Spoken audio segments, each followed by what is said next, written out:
Hello and welcome to the Dynasty Locker Room podcast. I'm Nation here, and with me today I have Tyler and the Test Monster. Really excited to bring Tyler on board here. And why don't you introduce yourself a little bit? Yeah, really excited to be joining the Dynasty Locker Room team. I really just come with more of a baseball mindset. I'm not going to be really joining you guys for the football or hockey standpoint. It's just going to be baseball that I'll be focusing on with my articles. Right now, I've been publishing a boom and bust article for each division. I'm currently looking at doing the AL West bust article here this weekend, hopefully. And I'll be also focusing on some prospect articles as well as some in-depth look on players like Michael Kopech and some other prospects that might be looking at jumping into the MLB and really making a standpoint. But yeah, really excited to be joining your guys' team. Yeah, really excited to have you. I know talking prospects with you last year, there was a couple players that have made a big jump on the top 100 list this year for everyone else that you were pretty high on last year. So really excited to let you voice your opinion and dive deep into some of these lesser known prospects and give everyone a little bit more insight into some of these deeper prospects that had that possibility in jumping into round one and round two in some of your dynasty rookie drafts coming up here. Definitely. I don't think you can get enough information on prospects. Obviously, there's some information out there, but a lot of different opinions out there. And, you're going to be right on some of the prospects that you're going to predict jumping pretty high up. And then some prospects maybe, based off injuries or performance, just really taking a step back. And we're going to be looking, at deep dives in some of these prospects and why you should invest in them. Absolutely. And Test Monster, glad to have you with me again. What's going on with you? I'm really glad to be here with you again. It's another week here at the Dynasty Locker Room. Obviously, you introduced Tyler. I've been trying to get him to make some bad baseball trades like he's made in football, but he seems to have a little bit more knowledge there, so not much I can do. Don't we all? So for this podcast series, again, as Tyler's talking about diving deep into some of these lesser-known prospects, we're going to be starting a first of a four-part series on a top 100 prospects. And on this first one here, we'll be looking at some of those 75 to 100 ranked prospects and being able to give a deep dive, highlight some of those players that we think we could be able to make that jump into some of those higher rounds coming in the future years. And we don't really want to focus on things that aren't as happening as fast as we want them to into the MLB negotiations and ignoring everything Rob Manfred. So let's take a deep dive into some of those prospects now. And the first prospect that we want to touch on here is going to be Mckenzie Gore, a player that has fallen down draft boards after a couple of unexpected subpar seasons. You guys had him ranked at 100 in your top 100 prospect list. I know, Test Monster, you wanted to touch on him, so kick it off here. Yeah, I mean, Mckenzie Gore is a guy everybody's got on their radar. Everybody's known about him since 2017 when he was a first-round pick as a prep arm. Widely considered one of the game's best prospects for years. Absolutely dominant in 2019 with a 1.69 ERA, 135 Ks, and 101 innings with only 28 walks. The walk seems to be the key word for him moving forward, though. He seemed to struggle with control in 2020 during the COVID-shortened year in off-site workouts. And this is the primary reason he wasn't promoted to the MLB that year, despite a massive need for the Padres down the stretch with injuries. And those walk issues with mechanics seem to remain in 2021. Walk rate absolutely ballooned to 5.0, and there's just a lot of question marks about him at this point. Yeah, I couldn't agree more. I think there's a big concern with his mechanics and control. I mean, this was a prospect I thought we'd see debut already, and I was extremely high on. I was adamant that, this is a guy that is going to break out in 2021, and I think that, he still has that potential to really, break into the MLB this year, if not 2023. I think he's going to have a bounce back year in El Paso this season. I think he was a big victim of a high BABIP in AA and AAA, sitting right around 350. But I think if he can work on his location, he still has that plus fastball, curveball, and slider.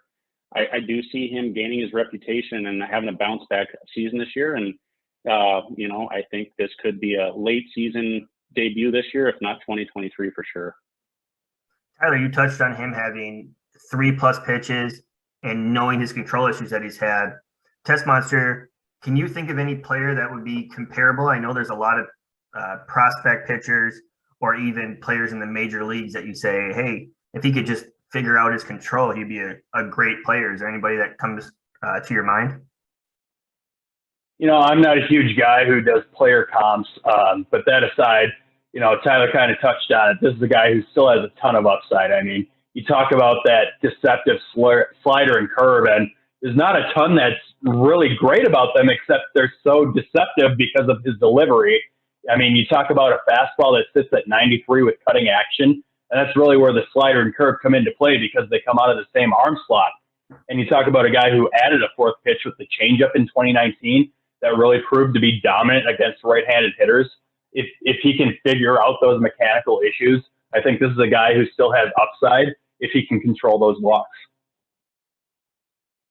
Mckenzie Gore being that guy that has been falling down the draft boards. Let's now switch our focus to a guy that's been rising up a lot of people's draft boards, maybe not even on draft boards last year.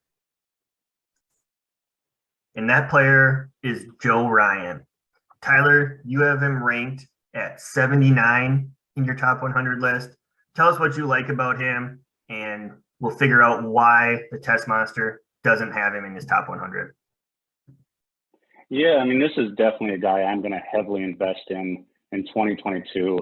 In the minors after his career at Cal State, he worked his way up to the Tampa Bay system before he was traded to the Twins. He's consistently had a 12K per nine, through his stint in the minor leagues all the way up into AAA. He's always had a very comfortable walk rate, sitting right around 2 walks per nine. He finally got promoted to the Twins, and, we saw some really good quality starts against the Cubs and Indians. Two subpar teams, and we sort of saw his K rate take a little bit of a dip. Only major concern I have for Joe is the lack of speed and spin rate on each of his pitches. However, with his whiff percentages on his slider and curveball, they do lead me to believe that he's going to transition to MLB and potentially be a top 3 starter for the Twins this year. I want to preface this by saying I don't dislike Joe Ryan because as a Twins fan, he's a guy I'm really excited about. You talk about a guy with a career minor league ERA in the low 3s, a consistent 12 or higher K per nine, and a walk per nine that's shrunk in every season. But from a fantasy standpoint, he's absolutely a player that scares me because I have no idea what to make of him. You're going to hear me say this phrase a lot. There's no precedent for a player that sits in the low 90s having a strikeout rate north of 30%. There's no precedent for a pitcher throwing his 70% of the time at the major league level at any level in the last 80 years. There's also no precedent for pitchers with a release point as low as his that remain as a starter long term. You talk about a fastball that has a 1 to 2 o'clock tilt, but still generates backspin, causing hitters to swing and miss under it. And it approaches the plate at an upward angle. It scares me that I don't know what to make of him because we've never seen a player of his caliber do this at any level.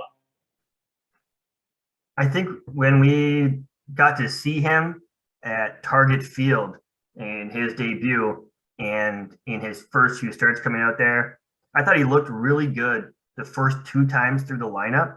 And then it was like that 3rd time through the lineup, or he would give up maybe a 3-run home run that really inflated his ERA and made it a lot more average or below average than I think he pitched last year. I think that translated into his ground ball percent and fly ball percent. And they were flip-flopped to league averages. He was giving up a fly ball percent at about 45. That when his home run percent was at 4%, 1 out of every 10 fly balls was going out of the park. And that's just not going to be sustainable for him in the long term. So I think once those go back to league averages, you're going to see him be able to continue his success and build upon what I thought was a very successful first stint in the major leagues. And I'm on Tyler's train. I like him in the top 100. I like him in that top 80, maybe even that close to that top 60 here, because I think there's a lot of potential and a lot of opportunity for him. Tyler, I know you're going to touch on opportunity. What do you think? Yeah, honestly, one of my biggest sayings that I've been sticking with lately is with opportunity comes production. And I think, he's going to make his way into their starting rotation this year. And with opportunity is going to come production for him. I think, the more seasoned he gets with a full year under his belt in the majors, I think we're really going to see him. I mean, a lot of these pitchers come in and, they have success, first 2 times through the lineup, and it takes a while for them to adjust, through that 3rd time, because they have to get used to different analytics when they're facing a team. They have to go more in depth and adjust a little bit more. And I think that is a struggle we see with minor leaguers. And, last year, or I shouldn't say last year, 2019, we saw him, average about 5 to 6 innings per start. I think, it's going to be a challenge for him. He's going to have to find a way to stretch out a little bit more. But I think, he has that mentality. When you watch him pitch, he came in looking like a big leaguer right off the get-go. And I think that opportunity, we're going to see a lot more production out of him this year. And I do see him being probably the number 3 starter for the Twins this year. I guess for me, one of the other concerns too, though, is that his secondary stuff isn't nearly as strong. And that's what causes him to lean on that fastball a little bit more. I mean, he does have that 4-pitch mix, and he touched on that slider that has a strong whiff rate north of 30%, but it lacks horizontal movement compared to the major league average. We're talking 4 inches. So that's a big concern for me over the long term. He also has location issues, like Nation mentioned, causing the long ball. I mean, you look at his changeups on his heat map last year, and he left them all over the middle of the plate. And that's going to be something that needs to improve on his secondary offerings to really make him a complete pitcher and for me to believe in him in the long term. I think we all come down to it. Tyler, you're a born-again Twins fan with us now here in Minnesota, and we're really looking forward to seeing him pitch again here next year for the Twins. Fun fact, I got to meet his dad after his debut at Target Field, and he's a great guy. I'll be cheering for him and being able to watch his success moving forward. So I'm really looking forward to what he's going to be able to show next year for our Minnesota Twins. And the next player we want to look at is somebody that Tyler doesn't have in his top 100, and Test Monster has just breaking the top 100, and that's going to be right around 100 overall that they have him ranked as well. That's going to be Aaron Ashby. And I'm really surprised that he fell out of Tyler's 100. Tess, what do you like about him moving forward? You look at a 4th-round pick for the Brewers in 2018. He's got a strong minor league track record for limiting contact and striking out hitters at a high rate. You look at his 4.55 ERA last season between starting and relieving. But if you take out those 2 clunkers, the first of the year and the last of the year against the Cubs, where he failed to record more than 1 inning pitched, and you look at a 1.78 ERA with 38 Ks in 30 innings last year. He's got 5 pitches, mostly relies on that slider, sinker, and changeup. That slider could be one of the best pitches in the major leagues. It had a .077 batting average against last year with a whiff rate above 40%. And that sinker sits in the upper 90s, but he did have a tendency to leave it up last year. I'd like to see him rein in that walk rate. It was about major league average, but in the minor leagues, it was pretty consistently above that. And that's something he could definitely stand to improve on.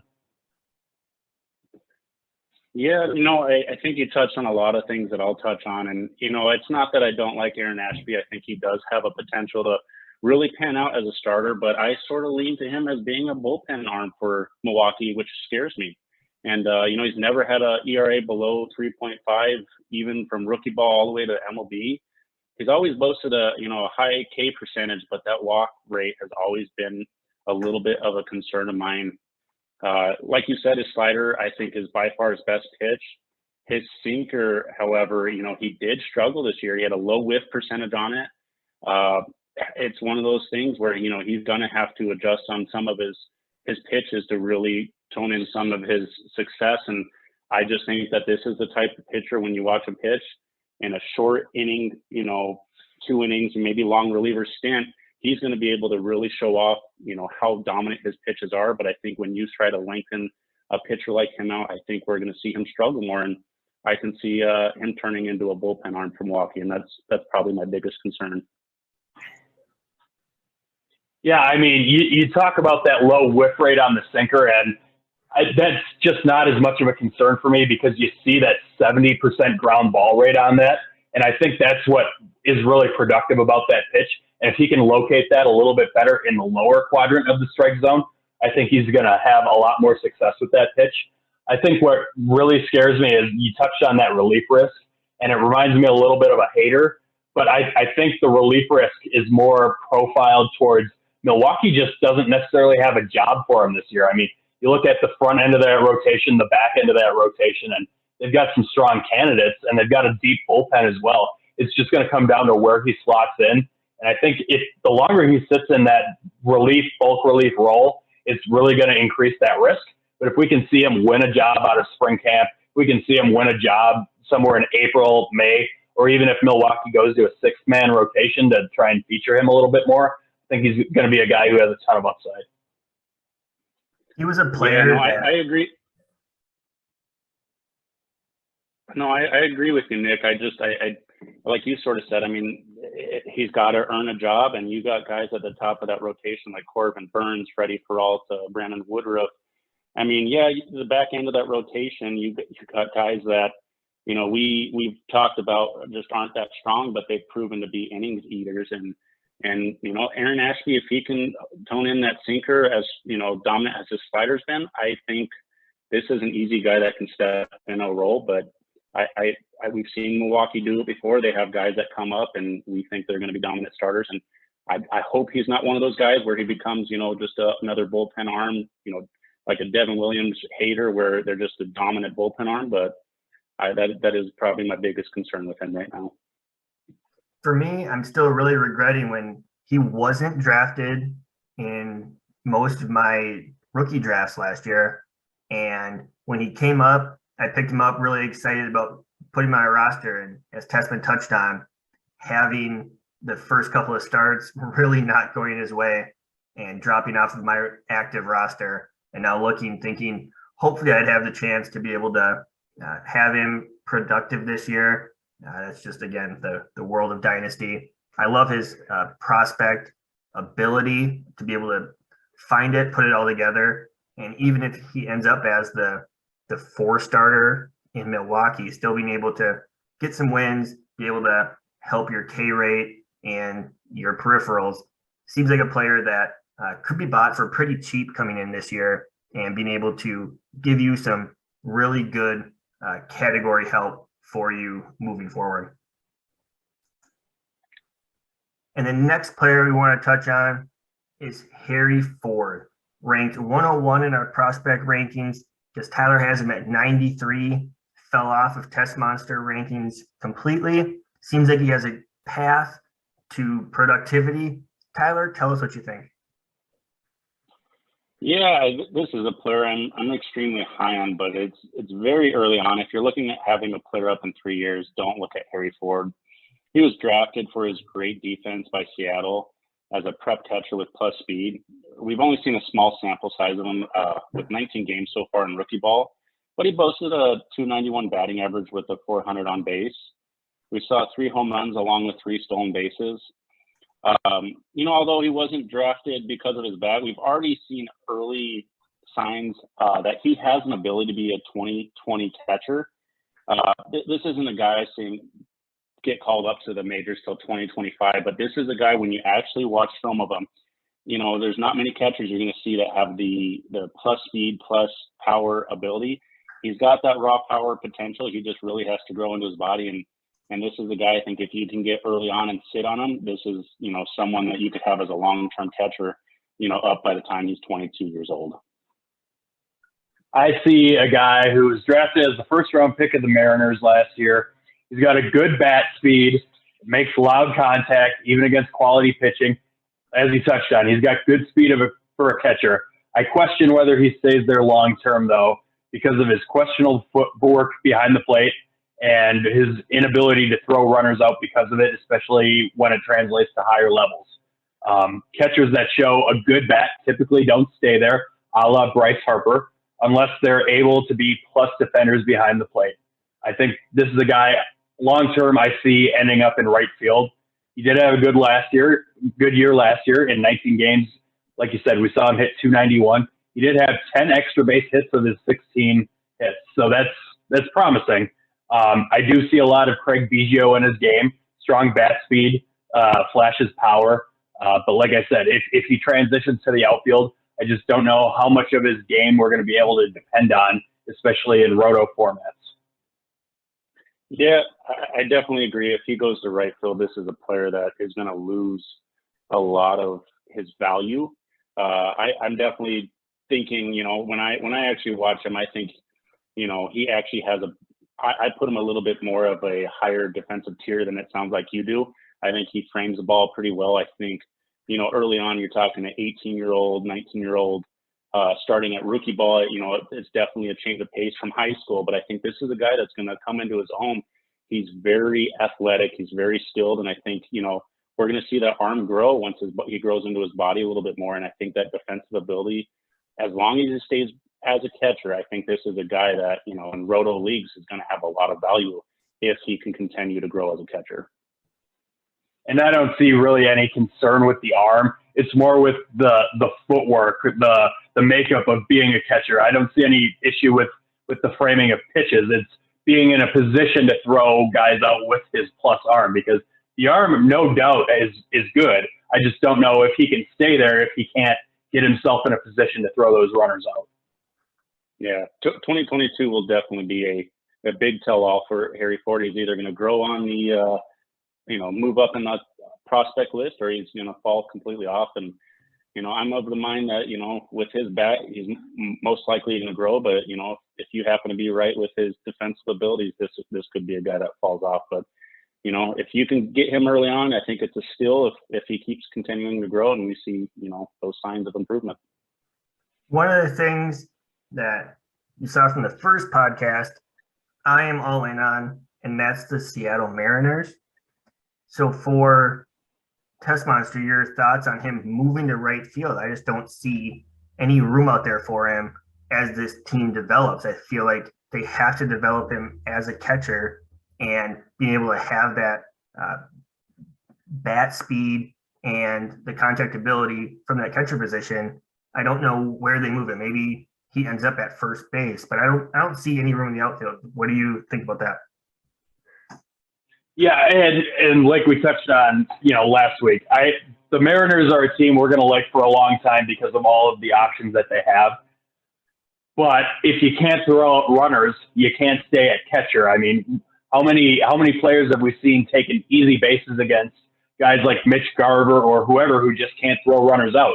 It's going to be a problem, and it's a liability defensively, regardless of your other abilities as a catcher. So to keep him there long term, he's got a little bit of work to do, and if he can do it, I can see him panning out there, especially with his offensive tools. He's a nice player, but those questions are kind of what leaves him off of my list. And if he doesn't pan out as a catcher, I just question what upside he offers.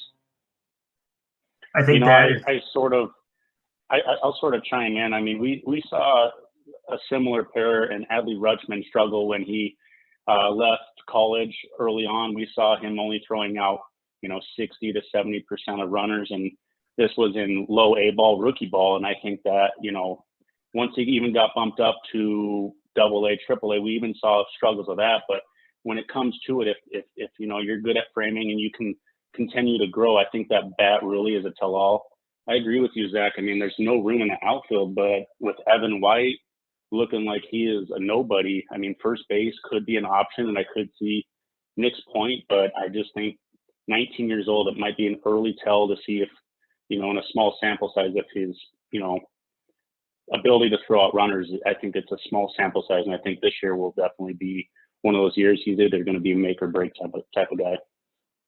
I think that's where you talk about a late round. You got him in your right around 100, and that's where those kind of late round dart throws for your fantasy drafts can benefit. If he's able to produce as a catcher, stay at catcher, that can be some great value for you moving forward in those late round picks that you have available there. And now a player that everyone who played MLB This Show at the beginning of the season knows. Let's touch on Edward Cabrera. You guys have him ranked at 78 combined, both pretty similar. Test Monster, you have him a little bit higher, but want to touch on him. Let us know what you think and why he should be somebody that deserves that ranking. I see a guy who signed as an international free agent in 2015, he's taken a lot of strides forward. He's got a fastball sitting comfortably in the upper 90s and features a true 4-pitch mix. He emerged as a prospect in 2019 with a 2.23 ERA and a 10.8 K per nine over high A and double A. Absolutely dominant in 3 levels of ball this year with a K per nine up to 13.5, but totally struggled when he hit the major leagues. 5.81 ERA, a startling walk rate and home run rate. I think we saw a lot of command issues this year, especially with walks. Really needs to locate that changeup better. Got absolutely destroyed by major league hitters by leaving too many changeups right over the heart of the plate. Yeah, Test Monster, I don't really have a different opinion than you on Cabrera. I think we're both very high on him. I think this is just one of many talented arms within the Marlins organization that is going to really help them rebuild very quickly. I'm very high on Edward this year. I don't expect him to break camp. This is a player that I think, their staff is just too congested right now, but I do look to see him, go back and forth between AAA and the majors. I mean, when I look at, how he did in the bigs this year with a high walk rate right around 6.5 walks per nine and even 2.1 home runs per nine, I don't think that is actually who he is. I think, a lot of that has to do with inexperience. And I think this is someone with his plus pitches and, his mechanics. I think this is a guy that is going to really, in 2023, break camp and really be, the number 4, number 3 starter in a very competitive pitching rotation. I'm very high on him. If you're looking at him pitching 100-plus innings in the bigs, I don't see that happening unless injuries happen because I think they have a lot of talented pitchers. But, man, if you can get Cabrera in the late rounds, I think this is a very good pickup. To your point, we talk about Marlins having a strong core of starting pitchers, and we contrast that against who we talked about in Quinn Priester, where we're not excited about that organization, but Miami has really had a track record of success. You look at pitchers like Rogers breaking out this year, a Sixto Sanchez, Sandy Alcantara. These are pitchers with established, for the most part, track records who have really emerged on the scene over the last couple of years. And I'm really excited to see what he can do with this organization. And I think there's a couple more pitchers on this list in future episodes we're going to touch on who we're just really excited about what they're doing in this organization, and there's a lot to like. I mean, that organization, for whatever reason, has always had a lot of talent in their farm system. You might say it's because they have underproduced. They've been kind of bottom of the barrel team, but they've always sold off a lot of top prospects, a lot of players, and they've always been mildly competitive. So the fact that you have this kind of a deep farm system, pitching staff that's ready to go, that's young, could be kind of a scary thing, which when we talked about kind of like the Mariners, like we're all really excited about what they're going to bring to the table, buying shares of them. And the thing is that we're not really buying a lot of shares, me personally, for them because they just don't develop. They get rid of their prospects. They get rid of their players who break out. So it's one of those things is Cabrera, is he going to be there or is he going to be a trade chip at the deadline next season because he has that ability to go away before they have to pay him? I'm scared about it. I like his talent. I mean, I got struck out. He struck me out a bunch on MLB The Show. And there's no reason to really not like anything that he brings to the table, besides for the fact that I guess he's competing really with a Sixto Sanchez that has the rumors that he's out of shape coming in this year. So there might be a spot there available for him right away. So that if he can come up there, produce, do everything that we think he can do, really the sky's the limit for this guy. Yeah, I mean, the only thing that really concerns me, I mean, yeah, like you said, Sixto, maybe that's his main competition, but even, I mean, they got a guy like Max Meyer that, is even competing with him. And you think about their current, starting rotation, you got Alcantara, Rogers, Lopez, Hernandez, and you even got a guy they traded for, Jesus Luzardo. It makes me concerned, is he, like you said, maybe he is a trade candidate, and if you're buying into him, that might even be better for you. So, yeah, I mean, this is one of those guys that he's going to need a lot of things to go his way to really, get those starts.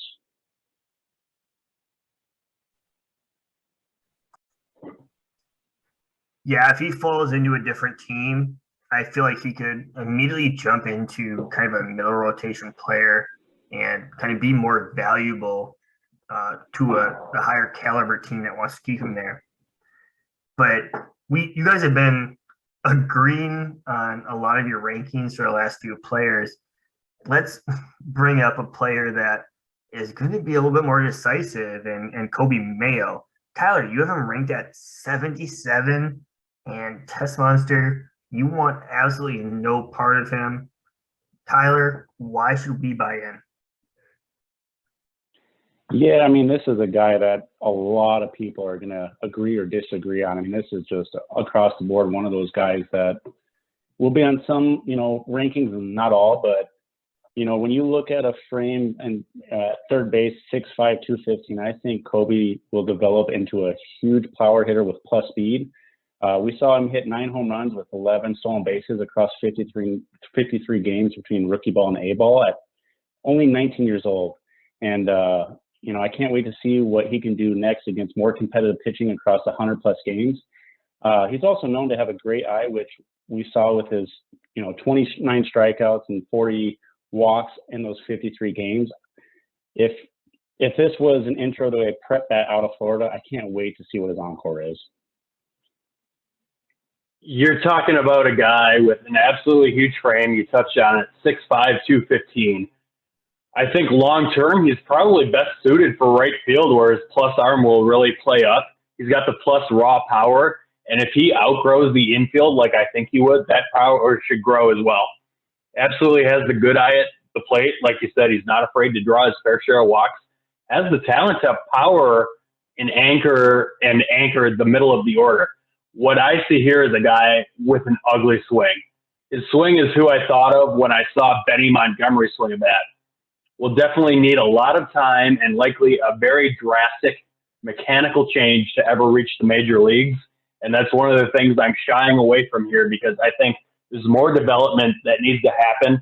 And it's one of those things that either somebody has it or they don't. And I'm shying away from it because of that. Yeah, you sort of bring up his swing, and I tend to agree with you. I think this is, a hitter that has to have a little bit different of a swing approach. But, when you look at someone with an eye like his, that's not something that you can easily teach. And I think this is a hitter, he's got that power potential. If he has the eye that he does, I don't think his swing plays as big of a factor. We've seen hitters like Cody Bellinger minus 2021. I mean, that's obviously not what I want to compare him to, but even Zach Veen, with hitters that don't have the prettiest swings, but, when they have great plate discipline, they have the success. When you're talking about mechanics, that's one of the hardest changes to make, whether you're talking about a pitcher or a hitter. And in this case, you're talking about a hitter who just is not mechanically sound. We're talking about a top to bottom change. And that is arguably the hardest change to make, whether you're talking about baseball, golf, whatever. You're talking about any kind of a swing.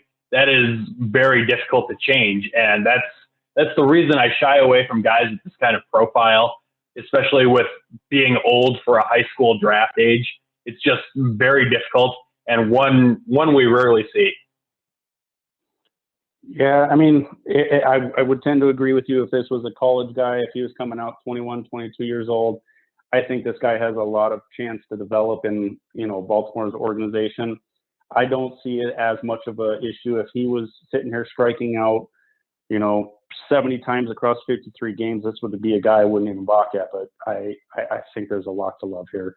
I think he's got great speed, great power, and it's one of those late dart throws, but I think, it's a little bit safer of a dart throw when you actually look at his overall potential. I think what Tyler is saying here makes a lot of sense to me is when I'm evaluating a hitter in the pre-collegiate era of they haven't gone to college, they haven't had that ability to, again, develop more, and you're looking at them, they already have that plate discipline. that is one of the things for me when I look at a prospect that has the potential to break out. And we're looking at a Volpe, who obviously showed that over the last year, being able to break out, show his potential.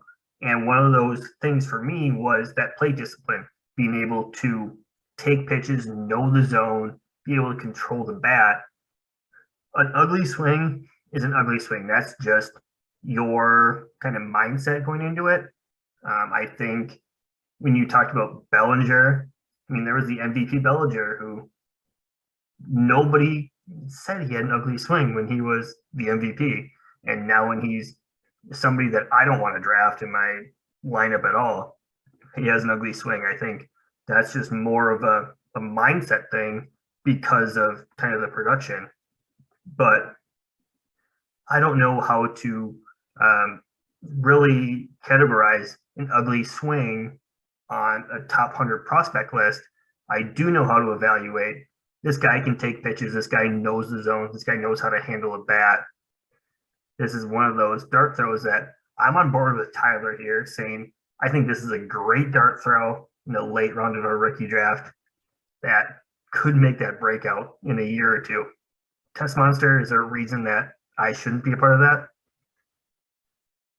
I think the biggest thing for me that I've seen in looking at a lot of analysis from the scouts is that there's the ugly swing creates a big hole in the strike zone, especially when you're looking at velocity in the top end of the zone. And I think that could be a big problem, especially if he climbs to the upper levels without making that transition. And so that's the biggest thing I'm concerned about is velocity high in the zone. And if major league pitchers can identify that before he makes that transition, you're going to see a big problem. I think there's been a big transition. Again, when we talk about changing your swing, in the last recent years, there's been a big transition into ball flight and kind of the upward angle that the ball should be taken off of. And there's a lot of baseball players, all of MLB really has been trying to focus on that. So there's been a lot of swing changes. This is something that can happen, especially for a young guy. I think this can happen. I like to lean on Tyler's side here. Tyler, any last words on this guy that you want to kind of convince everyone that to buy?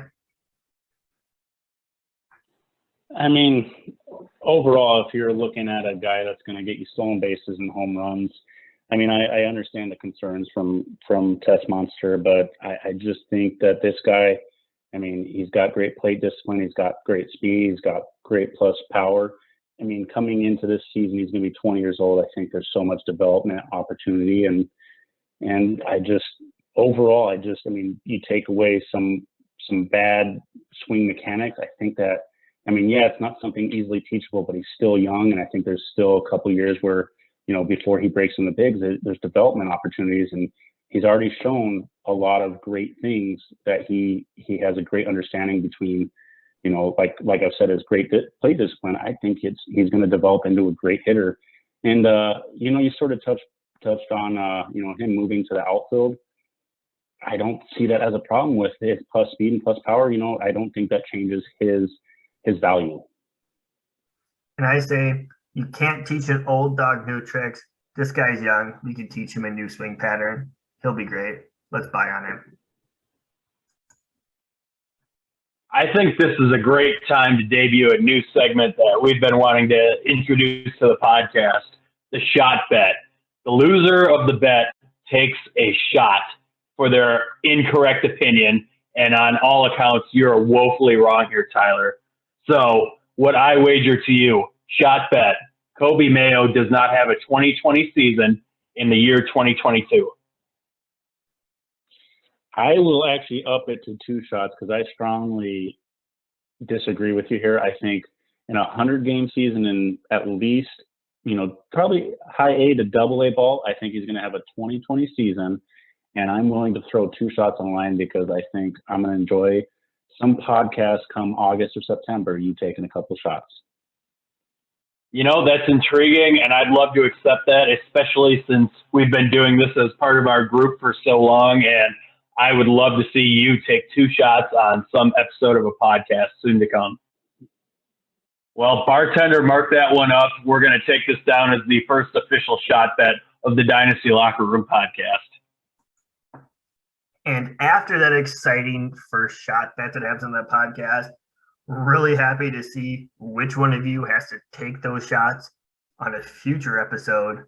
Let's go to a player that you all really like, Reginald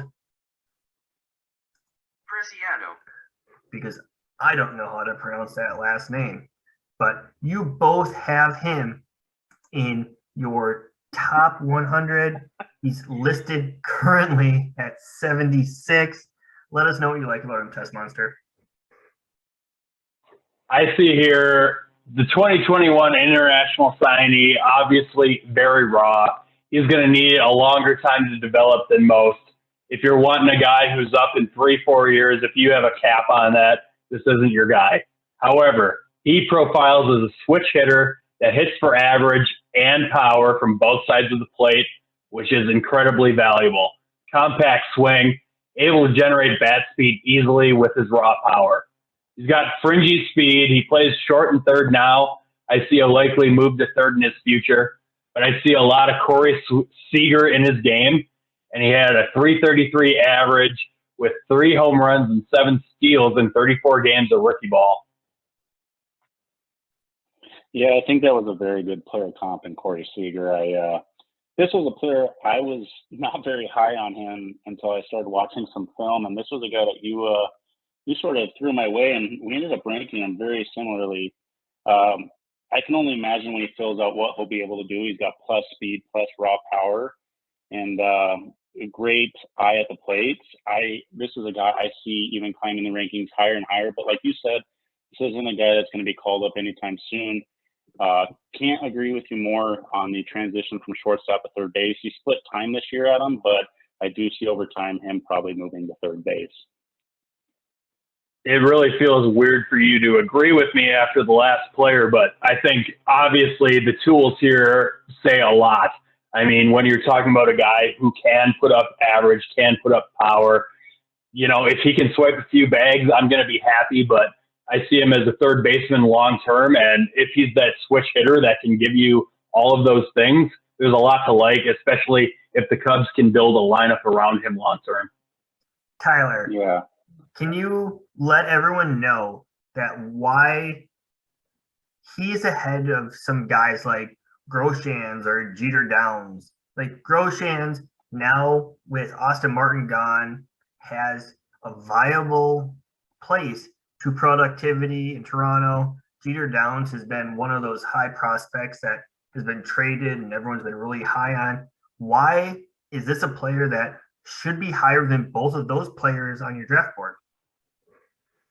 Yeah, I mean, when I think it comes to it, you got to think when it comes to the Cubs organization, they've obviously traded away a lot of their guys to sort of rebuild. And when you think of, you know, pure ceiling potential, if you're going to take someone in a, you know, late second, early third round, you're taking someone that has a high ceiling.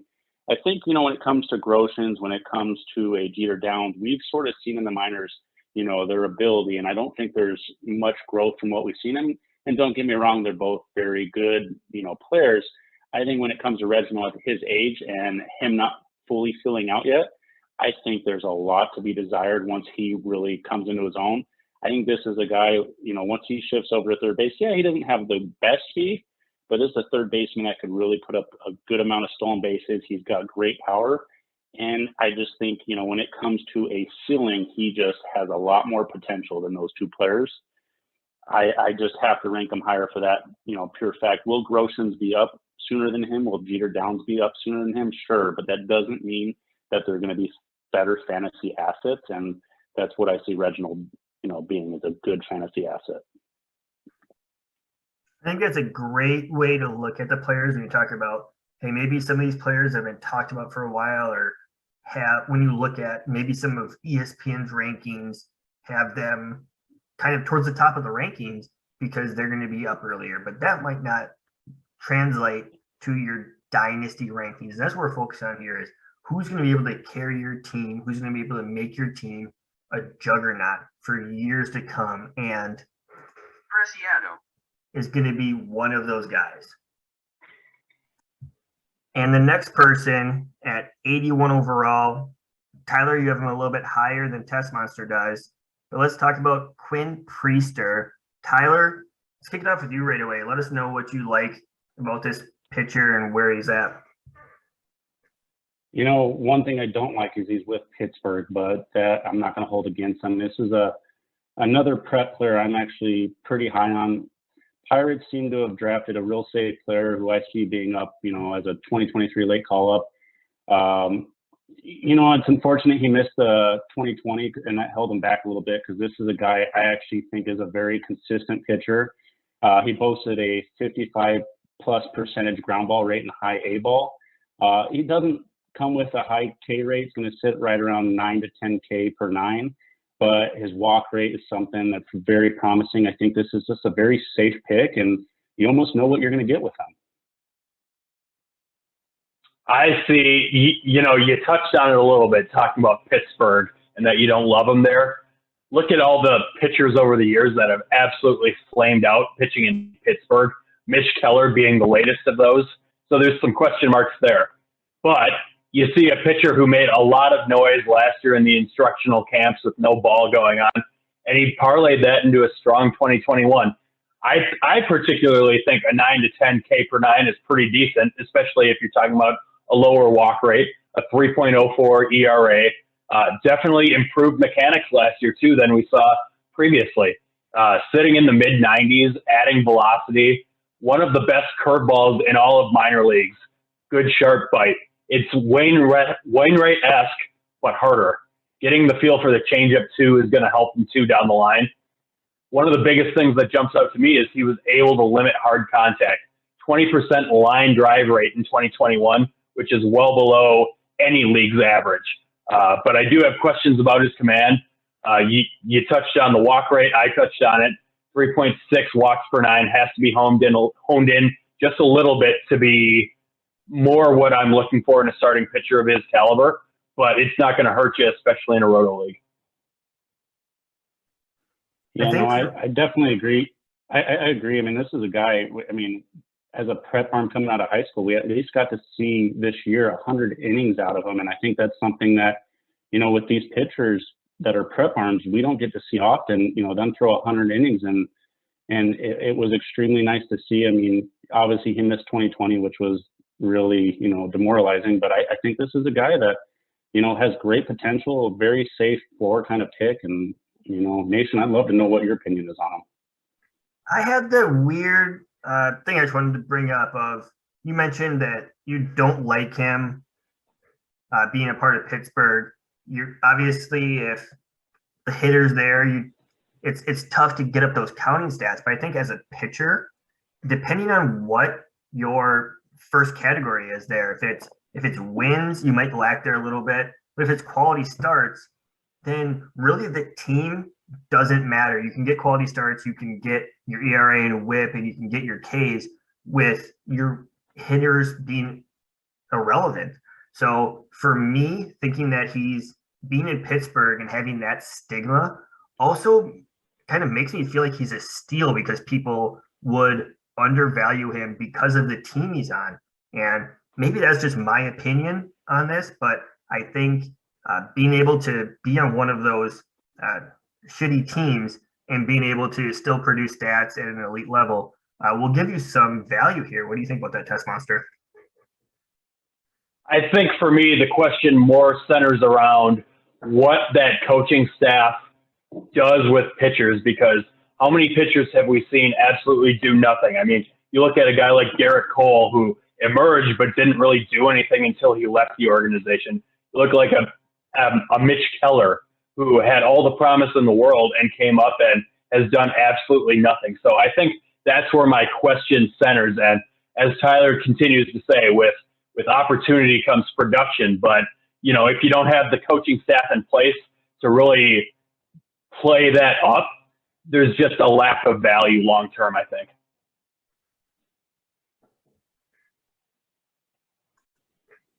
I think that's a great way to sum up kind of everyone's thoughts on Quinn Priester and seeing where he's valued and why he's valued there. let's move over to Reed Detmers at 91. Both of you, again, very similar in your rankings. Test Monster, I know you have a lot to say about him, so let's see what you have to say.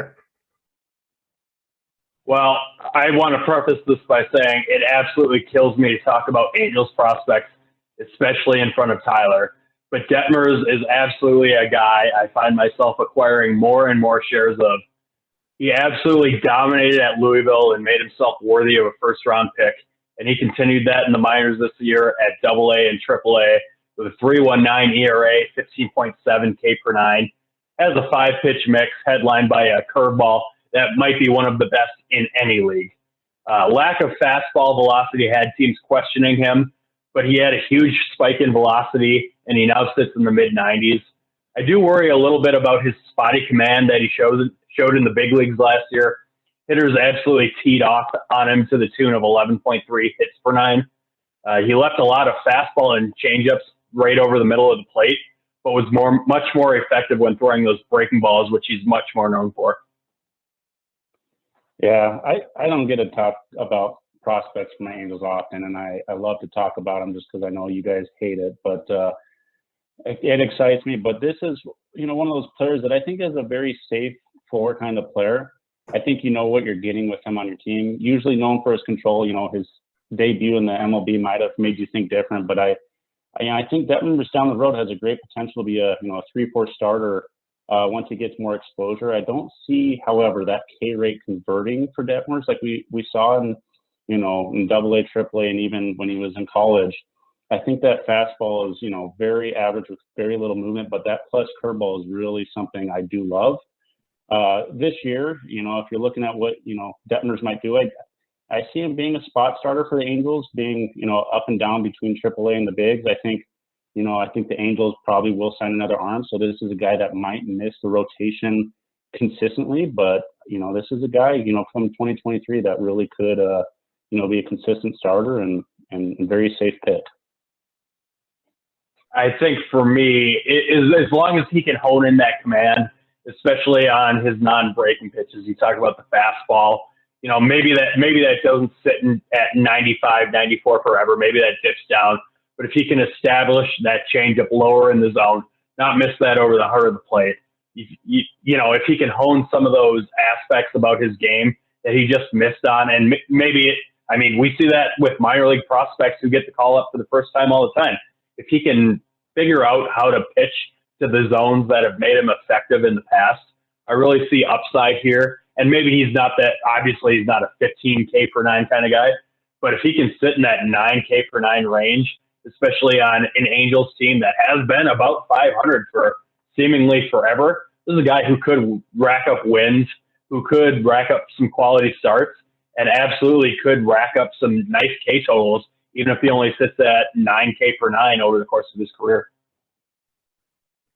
For me, there's a couple of things that are on both sides of the spectrum, and you've both touched on them. I just kind of want to bring them to the forefront again. He's got an elite breaking pitch, so that's what I'd love to buy in on. That's what I want to be a part of for his growth.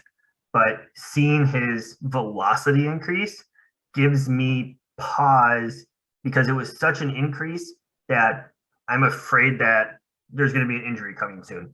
When you have that much more stress coming out of your arm in a short period of time, I just see Tommy John in his future.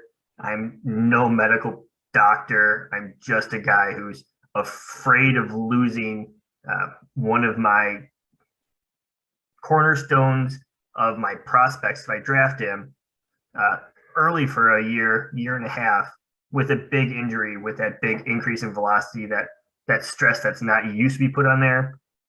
Tyler, got any thoughts on that?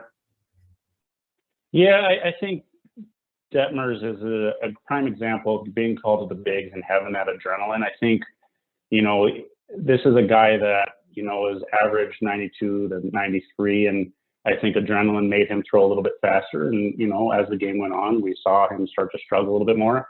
I think where his success is when he actually, focused on his mechanics and wasn't trying to overthrow. I think this is a guy, once he realizes my success was when I was throwing 92, 93, don't overthrow, control my mechanics. I think this is a guy that tones it back, and we see him actually be more successful when that fastball actually dips a little bit. I'm not so worried about it. I think that's just an adrenaline factor, and I think when he actually goes back to what he was doing in AAA, we're going to see that convert really nicely for him. I do really like him as a prospect, in which, as Test Monster said, we always are cheering against you, which is unfortunate for the Angels that they just have to be a counter argument against you. But we love Reed Detmer. I think he's going to be a prospect to be looked on with it.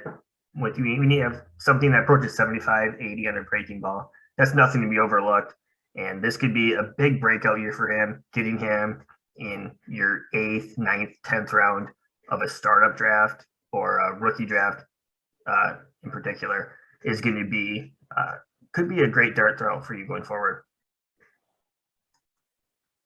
And the next player to touch on here is going to be Asa Lacy. You guys have him ranked at 96, both very similar in your rankings.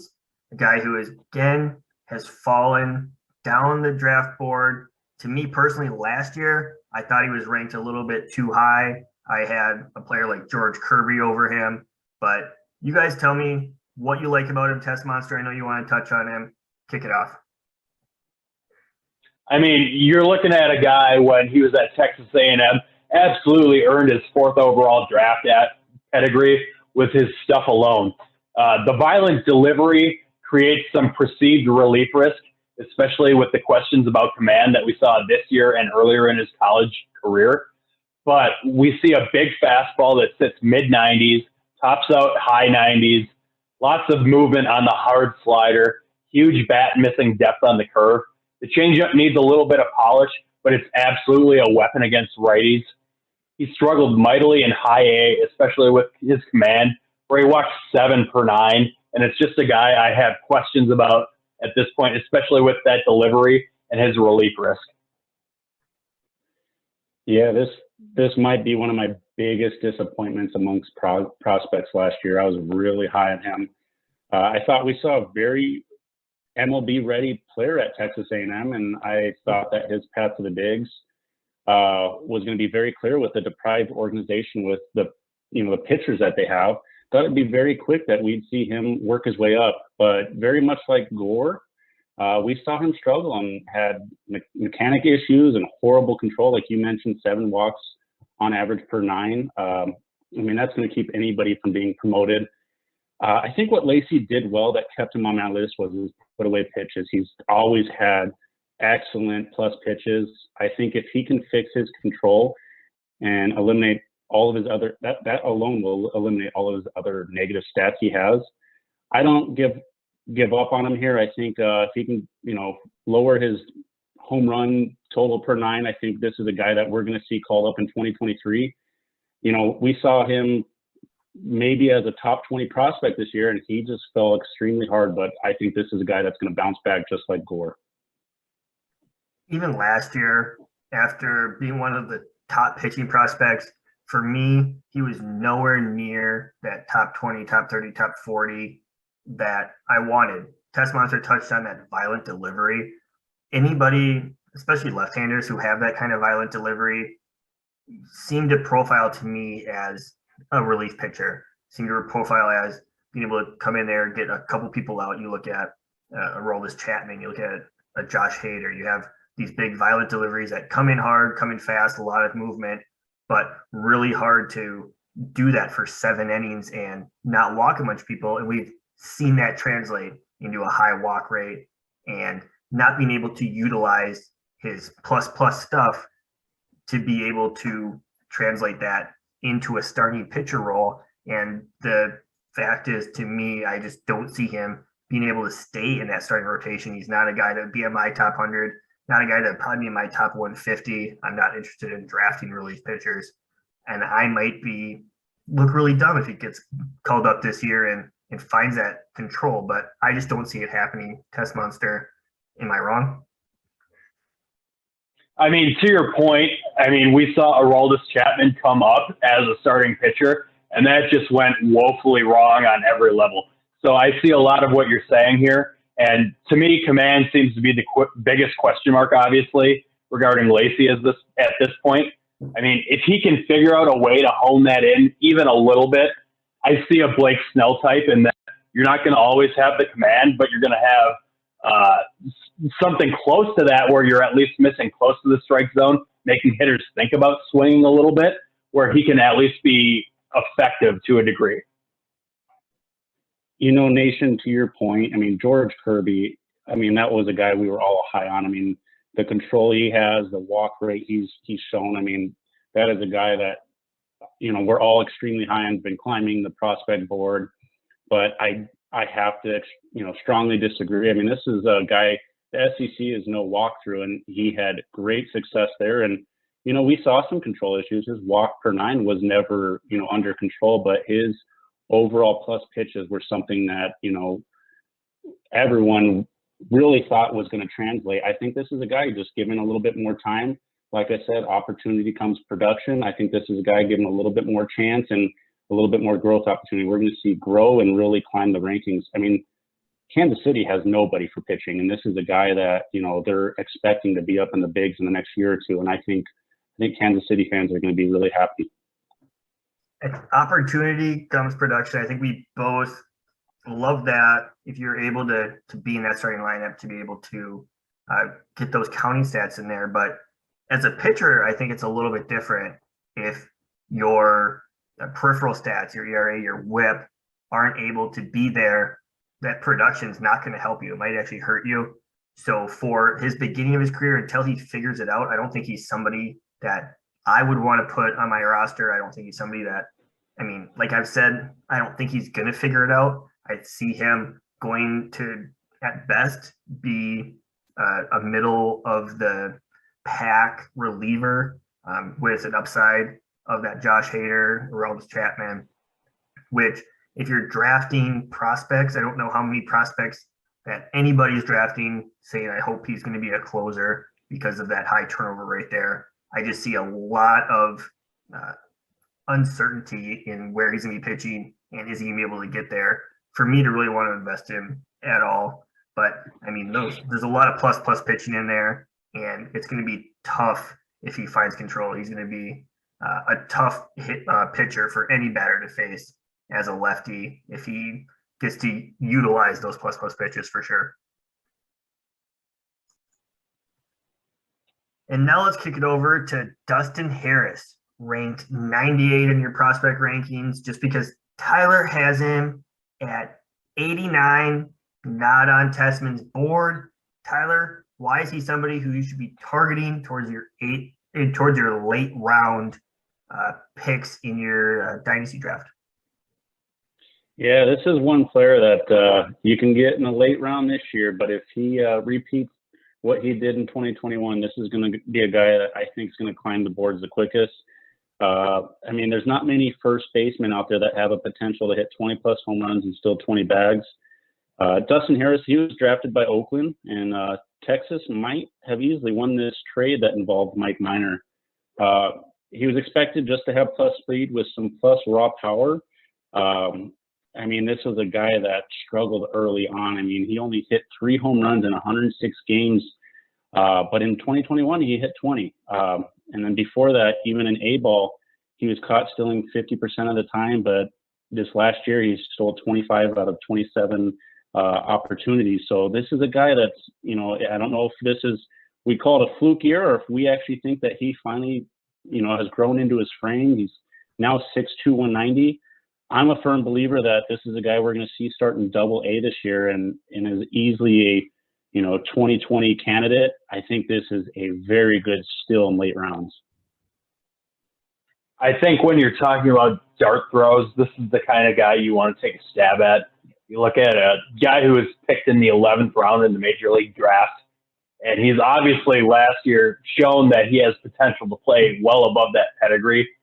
Definitely made some tweaks in his swing over the course of 2020 in that instructional camps, and was obviously excellent this year at 2 levels of A-ball with a 327 batting average, a 401 on base. Talk about 20 home runs and 25 steals, and got even better after he was promoted from A to high A. a guy who profiles with raw power that finally made its way into games last year. Scouts that I'm following show that he's not great at third base, might be a long-term fit at first base. And if you're talking about a guy who can profile with 2020 at a first base position, that's absolutely a value in almost any round. I just wonder if he can keep that going forward. Yeah, no, I definitely agree with you. I mean, we start to wonder if this was just a fluke year for him. But I mean, like you sort of mentioned, when he got promoted to high A ball, this was a guy that, showed that he could easily adjust, and he hit just as many home runs as he did in A ball in about half the games, put up a 372 batting average in high A ball. This is a guy with great plate discipline. There was a lot to love from his 2021 year. And, if he can duplicate that in 2022, like you said, great dart throw kind of pick in the late round. I'm a huge Dustin Harris fan. For me, this, again, wasn't a guy that was really on my board, wasn't somebody I was looking at, had no inkling or reason to dive deeper into him than anything I've heard. But hearing the plus speed, hearing kind of what you guys are saying, this is kind of something that I'll have to dive deeper into myself, being able to kind of see if that's somebody who I want to value in those late rounds of my rookie drafts. And really excited to kind of find out a little bit more about him, because this seems like somebody that, like Test Monster mentioned, those late round dart throws that could end up moving forward to being a top 1 or 2 round pick the next year and getting them a year early. Seems like it has a lot of value for you here. And let's finish off your guys' prospects you want to talk about in this like 75 to plus 100 range with the person who I don't think deserved to be here really, which is going to be Nate Pearson. You guys have him ranked at 79 because Test Monster has him ranked at 59 overall, and Tyler, you don't have him ranked, which is kind of a weird situation with Nate Pearson. He's not rookie eligible anymore because he was on the active roster for too long, but he hasn't pitched enough innings to finish his rookie eligibility. So most people consider a prospect in that eligibility and his pitch range. It's debatable on whether or not he should be on your prospects. But for me, he hasn't done enough to prove that he's not a prospect. He's not a big leaguer right now. Test Monster, tell us why we should still consider him a prospect. And honestly, even if he's a big leaguer, tell us why we should buy him anyway. Well, I want to start by saying that, you talk about his rookie eligibility expiring, but when you look at it, injury issues have really derailed his development on a whole. I mean, you're talking about a combined 188 innings over the last 5 years. So that's certainly a factor for me. And I also want to say that the only reason he's on this list at all is for his upside alone, because if he hits that, he's going to be absolutely dominant. I see a guy here who's been proven to be an elite strikeout pitcher at every single level, with 10K per 9 at every level and 12K per 9 against major league competition. But there's definitely command issues here. Obviously, we've seen in 2 years in the major leagues, we've seen a 6.8 walks per 9. But he's got that elite fastball velocity.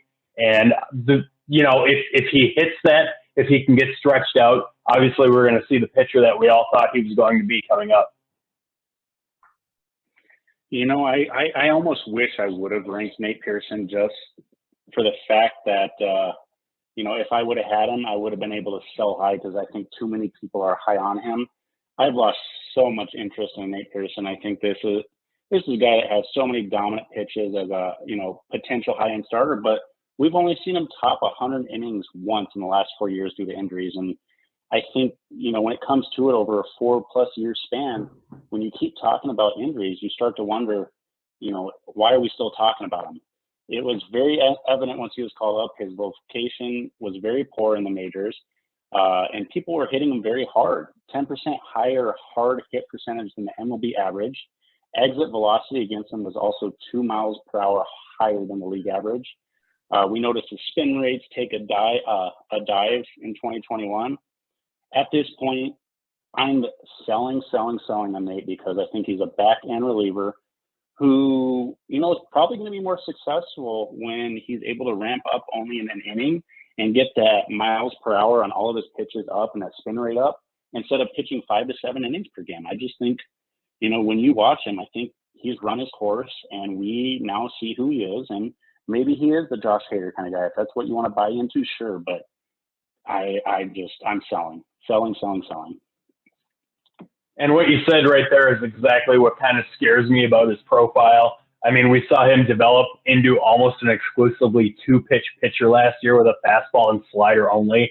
And that's what really concerns me, especially if the Blue Jays are worried that much about his injuries and whether or not that's going to take shape in his development. But I think if we can see him in that Michael Kopech role, see a guy who pitches bulk relief or see a guy who gets the occasional spot start, but just focuses on what he needs to do when he's pitching, limit those walks, limit the things that went wrong for him, and really focus on pitch location just for an inning, just for a couple innings at a time. I think this is a guy who, if he can do that, can evolve into that pitcher that we saw when he was coming up.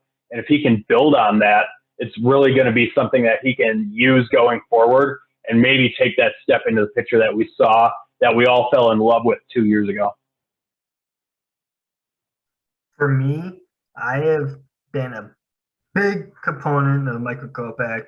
I was a big person for Nate Pearson, and I love the fact that Test Monster touched on Nate Pearson maybe this year going to the Michael Kopech role because of the fact that we touched on last podcast of that Toronto starting staff, that back end of the Toronto bullpen, where he fits in really good is in that inning, 2 inning, at 5 or 6 inning, getting people out, which was Kopech's role last year. Again, another elite arm that just quite didn't know how to get people out right when he got up, and then get to figure out how to get people out and then move into that starting pitcher staff. So I am going to be, again, on this side, on the Test Monster side, saying Nate Pearson should be somebody, if he's eligible in your draft, because I know it's rookie eligible in some drafts, go and get him, because I know that what Tyler said can scare you, but guy still has 3+ pitches, being able to get people out, but kind of just needs to learn the Kopech style of how to get people out. Tyler, do you disagree with what I said, or how dumb am I?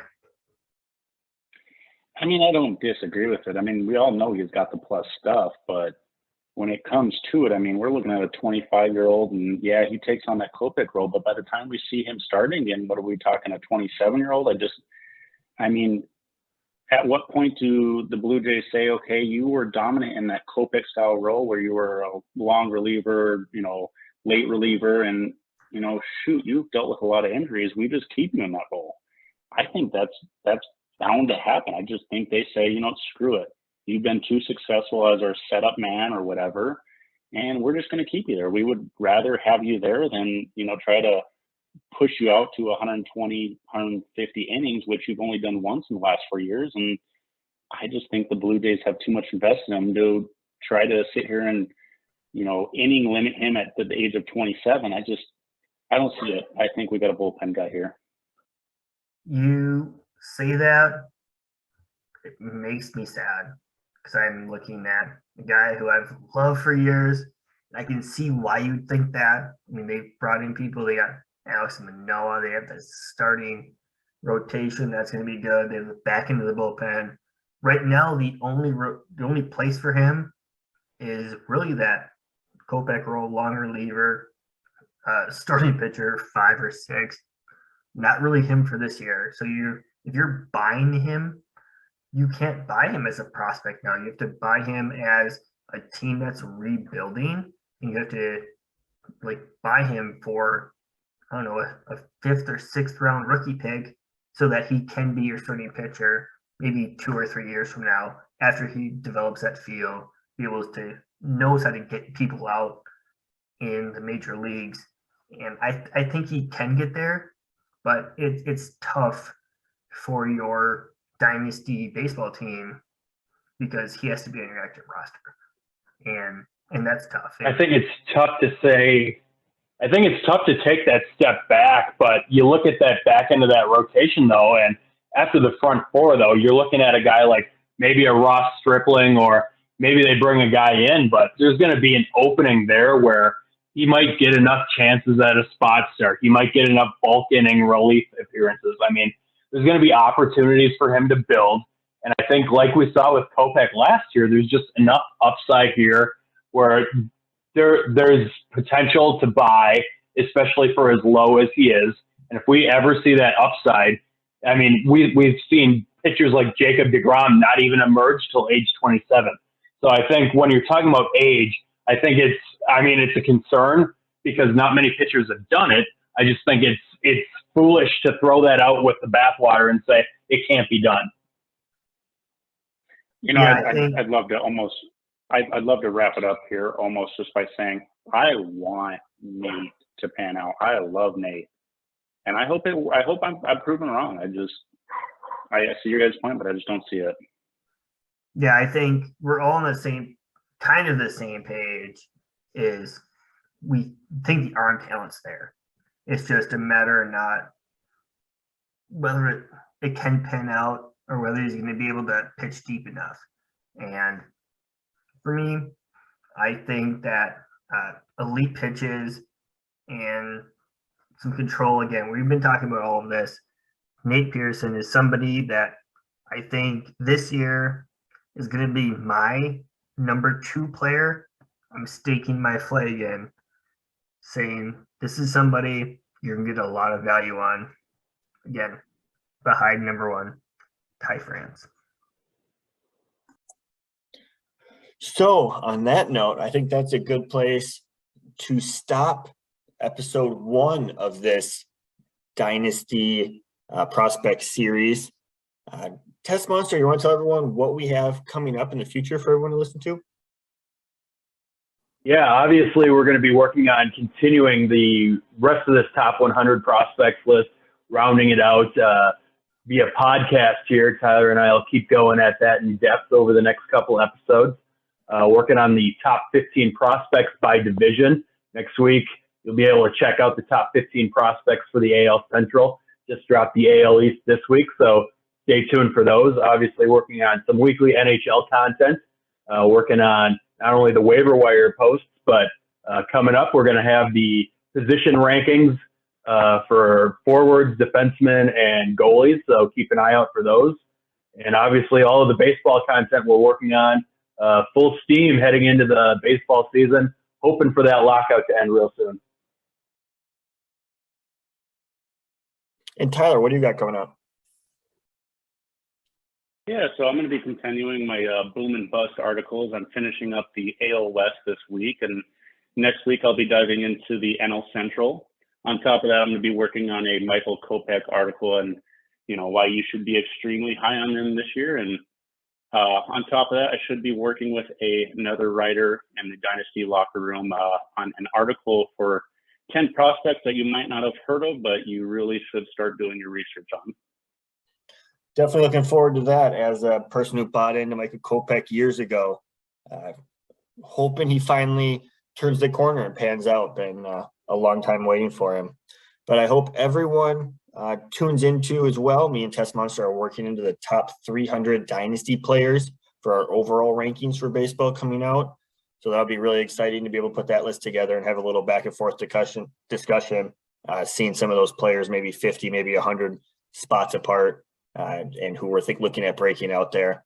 And of course, always visit us at our forum and be able to interact with the community, ask us any questions, and keep an eye out for the DLR Baseball League, bringing up a nice Dynasty Baseball League with some prizes for everyone. to be able to have a nice discussion, see a real life Dynasty baseball league, and be able to have a good amount of back and forth on some of the best trades, some of the best draft picks, free agent wire, and just really get to have a good time with a Dynasty league. Test Monster, any last words? Yeah, I mean, I know we were going to be working on a wrap-up NFL podcast, working on that with our cohort, Jason, who's new to the Dynasty locker room as well. So be on the lookout for that.